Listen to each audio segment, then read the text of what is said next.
blessing. Qu'est-ce que vous demandez à l'église pour vos enfants?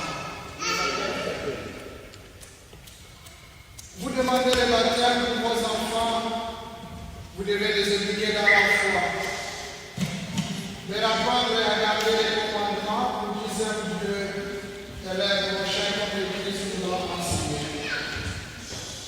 Êtes-vous conscient de cela? Oui. Gamaliel et Blaise. La communauté chrétienne nous accueille avec joie. Et en ce moment, je remarque de la croix, les signes du Christ, notre Sauveur. Et vous, les parents, pareil, vous les marquerez avec moi du signe de la croix.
Ces jours-là, les trois visiteurs d'Abraham allaient partir pour Sodome.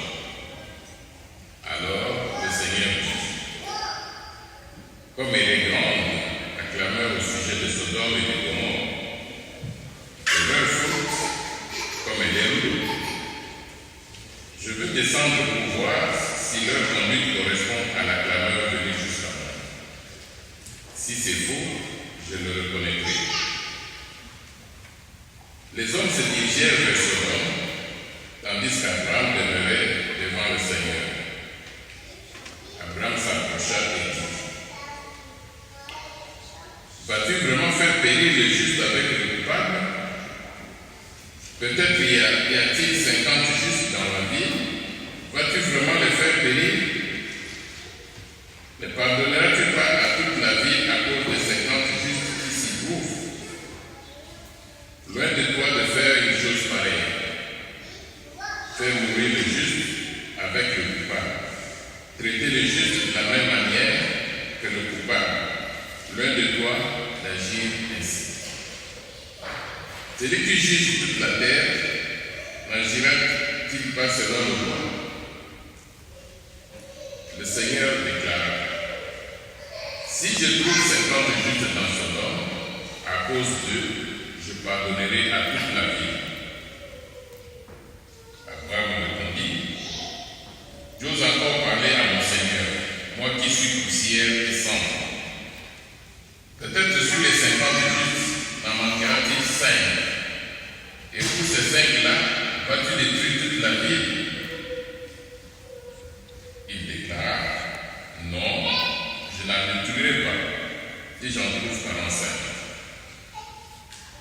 Abraham insista: peut-être s'en trouvera-t-il seulement 40. Le Seigneur déclara: pour 40, je ne le ferai pas. Abraham dit: que mon Seigneur ne se mette pas en colère si j'ose parler encore. Peut-être s'en trouvera-t-il seulement 30. Il déclara: si j'en trouve 30, je ne le ferai pas. Abraham dit alors: j'ose encore parler à mon Seigneur, peut-être s'en trouvera-t-il seulement 20.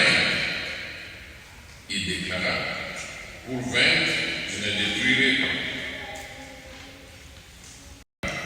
Pour 10, je ne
Au-dessus de tout, ton nom et ta parole.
arriva que Jésus un certain peu était en prière. Quand il eut terminé, un de ses disciples lui demanda, Seigneur, apprends-nous à prier comme Jean le Baptiste lui aussi l'a appris à ses disciples.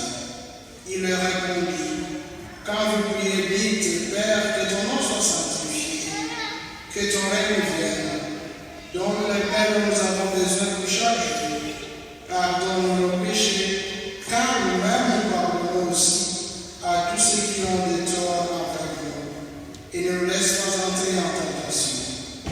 Jésus leur dit encore, imaginez que l'un de vous ait un ami et aille le trouver au milieu de la nuit pour lui demander, mon ami, prête-moi 3 pains, car un de mes amis est arrivé du voyage chez moi et je n'ai rien à lui offrir. Et si de l'intérieur l'autre lui répond, ne viens pas m'importuner, la porte est déjà fermée, mes enfants et moi, nous sommes couchés. Je ne puis pas me lever pour te donner quelque chose. Eh bien, je vous le dis, même s'il ne se lève pas pour donner par amitié, il se lèvera à cause du sang-gêne de ses amis et il lui donnera tout ce qu'il lui faut. Moi, je vous dis, demandez, on vous donnera, cherchez, vous trouverez, frappez, on vous ouvrira.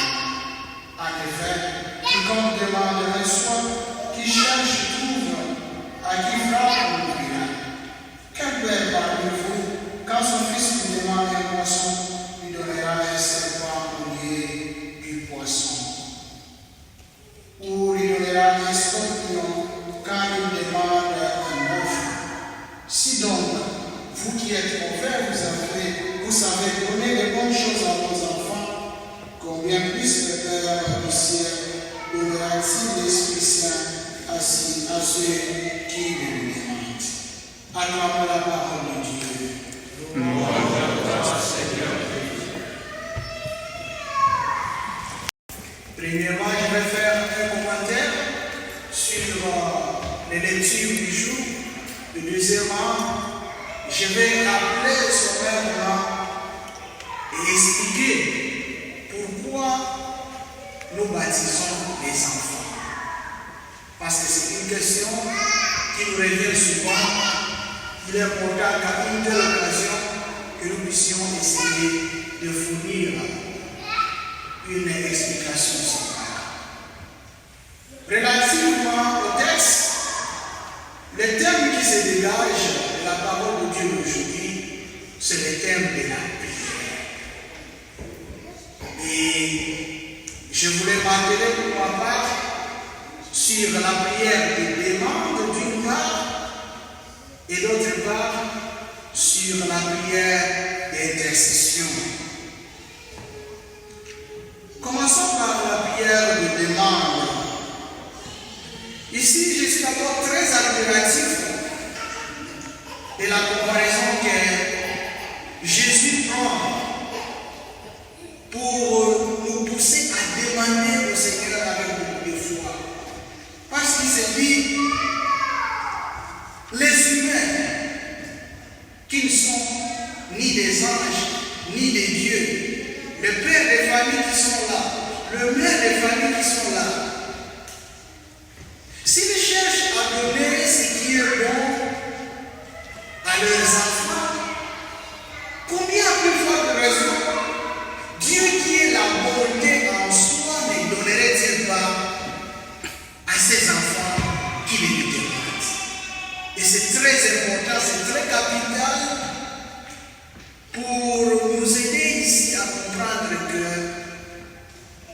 nous ne pouvons que demander au Seigneur avec foi. Et si nous lui demandons avec foi, effectivement, comme bon Père, comme Dieu, il ne peut que nous donner ce dont nous avons besoin. Qu'est-ce que nous demandons par rapport à la parole de Dieu, notamment l'évangile? Nous demandons d'abord le pain quotidien. Le pain quotidien ici peut être pris vraiment au propre, notre nourriture, notre boisson. Nous le demandons au Seigneur. Et ici, on pourrait se dire Nous mangeons facilement. Nous vivons facilement. Ce n'est pas un problème. Mais le Père continue ici et aussi à prendre au sens le plus rare. C'est travail-là d'abord. Un bon travail.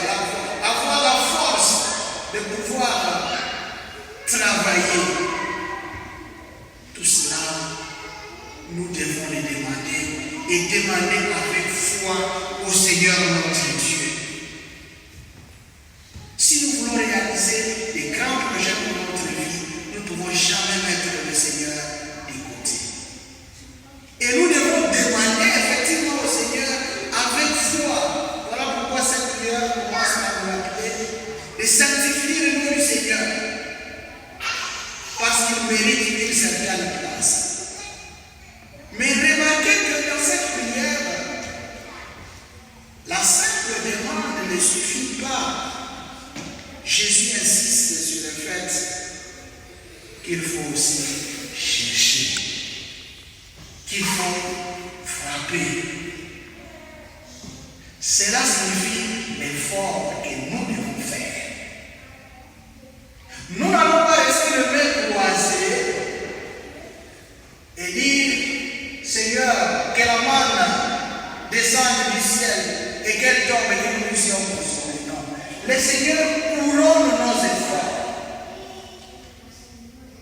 Lorsque nous travaillons de nos mains,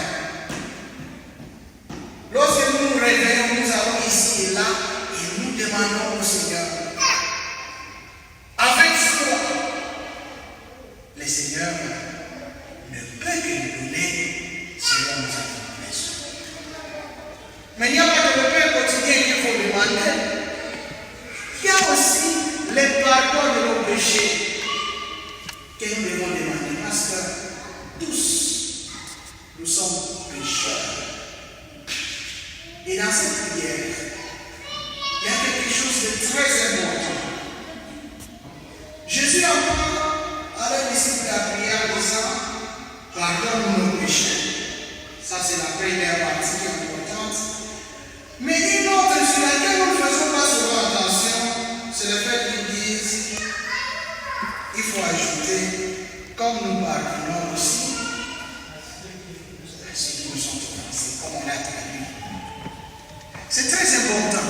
En fait, c'est une condition que nous donnons à travers cette prière. Tu ne peux bien nous pardonner que dans la mesure où nous aussi, nous faisons cet effort-là de pardonner aux autres.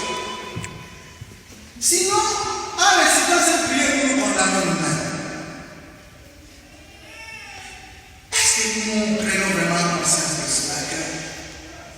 Notre pardon dépend d'une manière ou d'une autre de la personne. Donc ici, ça veut dire, nous devons faire un effort à pardonner aux autres. Oui, parce que le Seigneur, dans son amour, peut toujours nous pardonner. Mais parfois, qu'est-ce qui arrive? Nous avons été pardonnés par le Seigneur, mais dans notre corps, nous ne nous sentons pas à l'aise. Nous avons toujours des remords de ce que nous avions fait, parce que très probablement, nous n'avons pas accordé le pardon aux autres. C'est cette grâce-là que nous devons aussi demander au Seigneur aujourd'hui, de savoir pardonner les autres. Surtout quand nous voulons prier, dans un autre passage, justement, le Seigneur nous a dit, si tu veux présenter ton offrande et que tu te rappelles qu'il y a un enfant, va te réconcilier. Sinon, nous récitons la prière plus d'une fois, mais en même temps, nous nous condamnons. Je disais, j'insiste aujourd'hui sur la prière de demande, mais aussi sur la prière d'intercession. Et ça, je dégage cette prière de la première lecture. Sodome et Gomorrhe, nous connaissons très parfaitement cette histoire. Je voulais ici que nous puissions admirer les visages d'Abraham. Comment il sollicite le pardon du Seigneur pour les gens qui sont vraiment dans le péché. Et nous avons vu son dialogue sur lequel je ne peux pas revenir.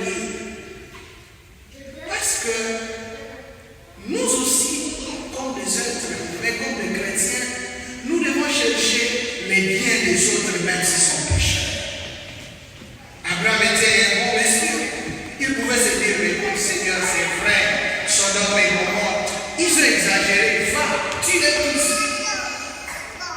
Mais il a sollicité les pardons du Seigneur. Quelle est notre attitude par rapport à ceux que nous considérons parfois comme des pécheurs? À ceux qui, de nos yeux, nous ont parfois causé du tort. Si nous pouvions être à la place d'Abraham, est-ce que nous allons intercéder pour que le Seigneur pardonne celui-là? Ou nous allons dire, il exagère, il est d'ailleurs toujours comme ça, il le mérite? Que nous puissions être aujourd'hui des âmes tournantes, intercédant pour les autres. La deuxième partie de mon homélie, par laquelle je vais chuter, comme je l'ai annoncé, c'est le baptême des enfants. Il nous arrive de nous poser cette question: mais pourquoi baptiser les enfants? Et les raisons qui sont avancées, c'est dire souvent, mais il faut laisser à l'enfant le temps de grandir, afin qu'il lui-même puisse se décider de ce qu'il doit faire. Mais une des réponses la plus simple qu'une réponse rationnelle, nous baptisons les petits enfants parce que nous considérons que le baptême était bien pour eux. Je m'en vais donner quelques exemples. Les parents qui sont là, ceux qui vont baptiser les enfants, et d'autres parents. Je voulais savoir si vous avez déjà posé la question à votre enfant lorsqu'il est malade et dire: monsieur ou madame, mademoiselle, je suis malade, est-ce que tu veux que nous puissions t'amener à l'hôpital? Est-ce que tu veux qu'on puisse te donner des médicaments? Non, personne n'a déjà posé cette question-là à son enfant. Pourquoi? Mais parce qu'il considère que même si le médicament est amer, même si parfois la seringue peut faire mal, mais il sait que c'est un bien pour son enfant. Qui attend que son enfant puisse avoir un certain âge pour dire: écoute, monsieur, madame, maintenant tu es capable de pouvoir te décider. Lorsque tu es malade, tu peux aller maintenant à l'hôpital. Personne. Alors, si pour ce qui est de la santé physique, si ce qui est du bien terrestre, nous ne sollicitons pas l'accord des enfants, pourquoi devons-nous solliciter leur accord pour ce que nous considérons comme le plus grand bien, qui est le baptême par lequel ils sont sauvés du péché? Si donc, nous savons que le baptême fait du bien à notre enfant, nous n'allons pas attendre qu'il grandisse pour commencer à lui faire du bien. Ça n'a aucun sens rationnellement. Et donc les bons parents qui pensent que le baptême est d'une importance capitale pour les enfants, ils amènent les enfants à l'église pour que nous les baptisions. Et certains textes nous les prouvent. Quand Jésus dit: laissez venir à moi les petits, avec le baptême, ils deviennent chrétiens, donc les disciples de Jésus. Comment pouvons-nous interdire, barrer la route aux enfants qui veulent rencontrer Jésus-Christ à travers le baptême? Et un autre texte, quand Jésus envoie finalement ses disciples en Matthieu 28, il dit: allez de toutes les nations, faites des disciples. Jésus n'a jamais dit: baptisez les adultes au nom du Père et du Fils et du Saint-Esprit. Il a dit: baptisez toutes les nations. Et dans ces nations se trouvent et les adultes, et les enfants, et les hommes, et les femmes. Nous avons toutes les raisons pour les prendre de ce cas de pouvoir baptiser nos enfants. Que ça ne puisse jamais nous frustrer. C'est très important. Et c'est que le Seigneur donc en ce jour nous accorde la grâce de les prier sérieusement avec foi, mais que le Seigneur aujourd'hui accorde surtout cette grâce à nos enfants de pouvoir grandir dans la foi, et que le Seigneur assiste leurs parents et leurs parents à pouvoir les aider à grandir dans à cette foi. Au nom du Père et du Fils et du Saint-Esprit. Pour tous les baptisés.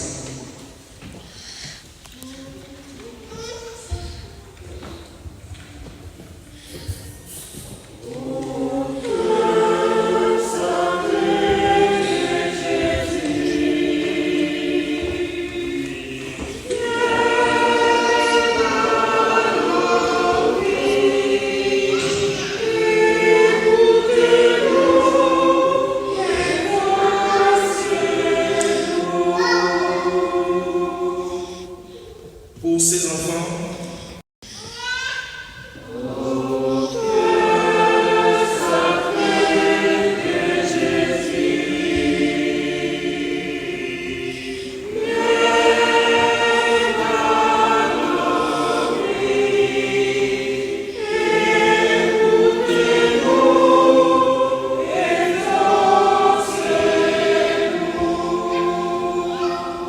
afin qu'ils naissent de l'eau et de l'esprit et vivent toujours selon cet Esprit Saint. Prions le Seigneur.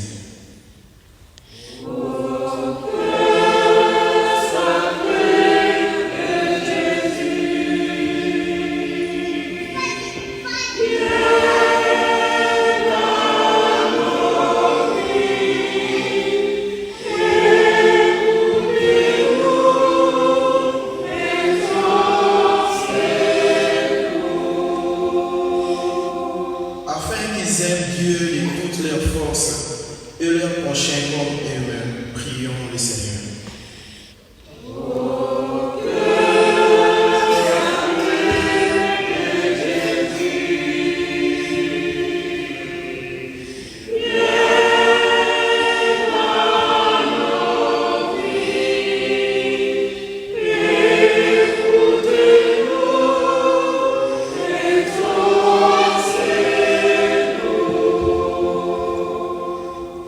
Pour nous tous ici présents, afin que nous nous donnions à ces enfants des témoignages de notre foi, prions le Seigneur.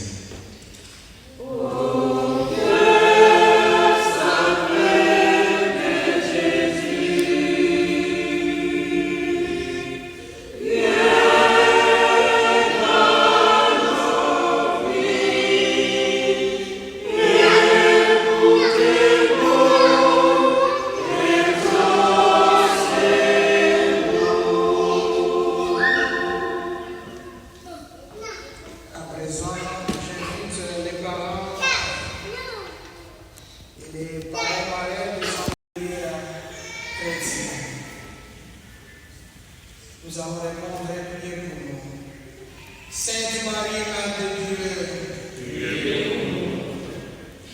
Saint Michel et tous les anges, Saint Jean-Baptiste, Saint Joseph, Saint Pierre et Saint Paul, tous les apôtres du Seigneur, Saint Patrick, patron de notre paroisse, pour tous saints et saintes de Dieu, prions le Seigneur. Dieu éternel et tout-puissant, tu as envoyé ton Fils dans le monde pour nous libérer du pouvoir de Satan, l'esprit du mal, et pour que l'homme arraché aux ténèbres soit introduit dans ton royaume de lumière. Nous te supplions pour ces petits enfants, qu'ils soient rachetés du péché originel, qu'ils resplendissent de ta présence et que l'Esprit Saint habite en eux. Par Jésus, le Christ notre Seigneur. Amen.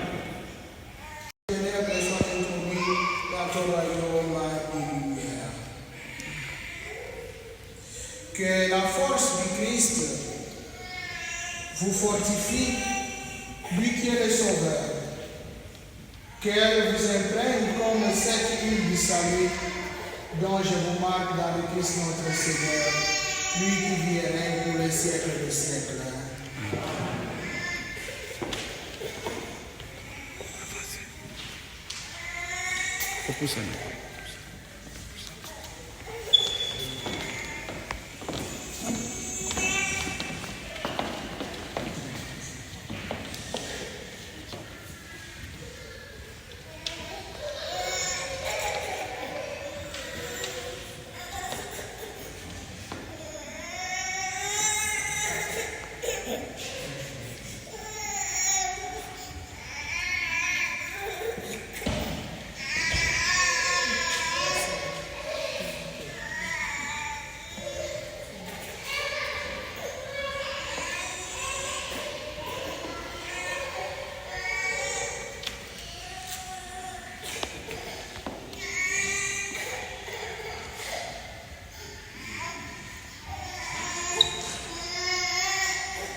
Dieu, dont la puissance invisible accomplit des merveilles par les sacrements, tu as voulu au cours des temps que l'eau, ta création, révèle ce que serait la grâce du baptême. Dès le commencement du monde, c'est ton esprit qui planait sur les eaux pour qu'elles reçoivent en germe la force de sanctifier. Par le flot du déluge, tu annonçais le baptême qui ferait naître, puisque l'eau y préfigurait à la fois la fin de tout péché et le début de toute justice.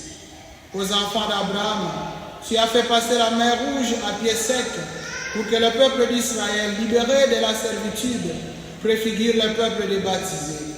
Ton fils bien-aimé, baptisé par Jean dans les eaux du Jourdain, consacré par l'onction de ton esprit, suspendu au bois de la croix, laissa couler de son côté ouvert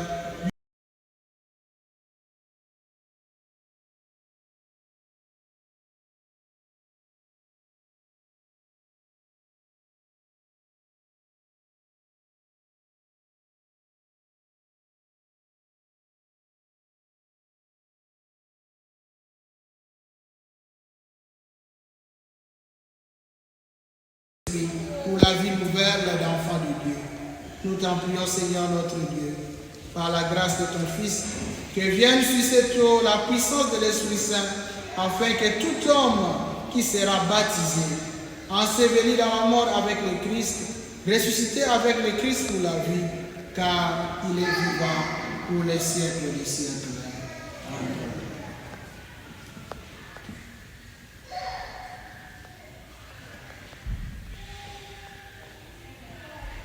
Maintenant, je m'adresse à vous, parents, parrains et marraines.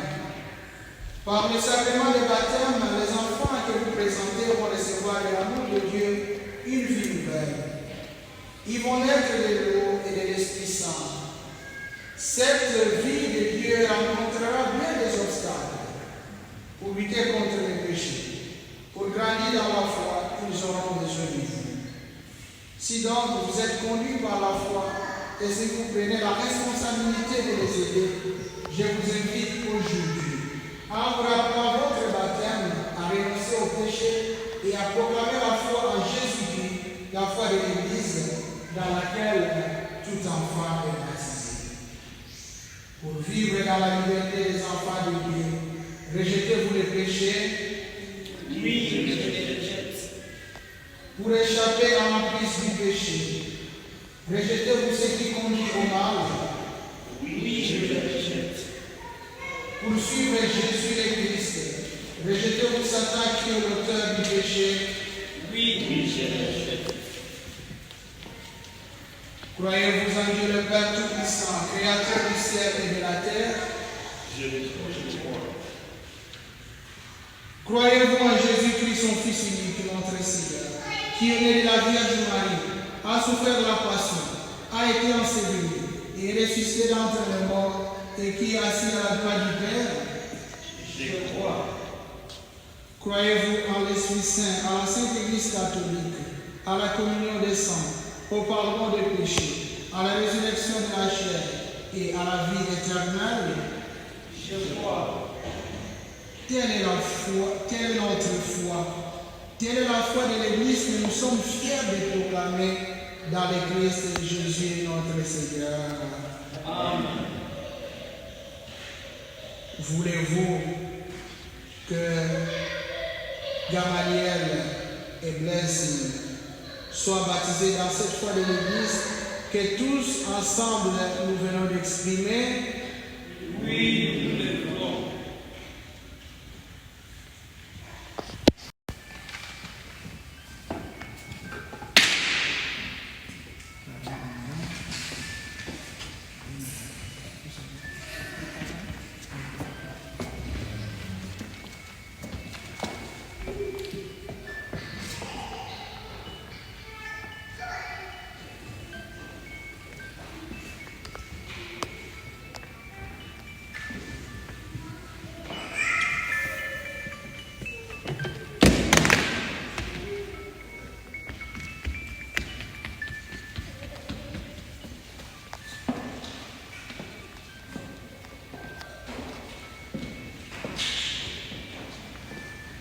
C'est à vous, parents, parrains et marraines, que cette lumière est confiée. Veillez à l'entretenir, parce qu'en effet, les enfants sont baptisés au nom de votre foi. Entretenir cette lumière consiste à montrer à ces enfants les chemins de Dieu. Voilà pourquoi on vous met la lumière pour qu'elle ne s'éteigne pas. Que ces enfants, illuminés par le Christ, avancent dans la vie en enfants de lumière et demeurent fidèles. Et j'insiste au nom de l'Église, et demeurent fidèles à la foi de leur baptême. Ainsi, quand le Seigneur viendra, ils pourront aller à sa rencontre dans son royaume avec tous les saints du ciel. Amen. Nous pouvons acclamer pour Amen.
au père Yves Kennedy Pilato, qui a effectué le déplacement de Charlotte pour ici, pour venir dire cette messe et pour venir baptiser les enfants. Nous pouvons applaudir pour lui.